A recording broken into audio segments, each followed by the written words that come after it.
Hi guys, well welcome to another channel recipe. Today we're making a beef and butter day. We're having kielbasa cooked in the air fryer today. Now doesn't that look delicious? So just taking a break from the butter. So what I did was I took a pound of Polish kielbasa and I just sliced it all up, and then I preheated the air fryer for 5 minutes, and then I put it in the air fryer for 10 minutes on 400 degrees.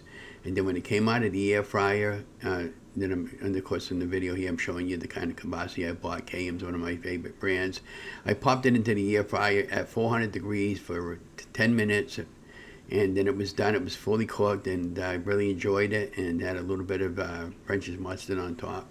But let's just go right to the video and have an amazing day. Don't forget to like, share, and subscribe.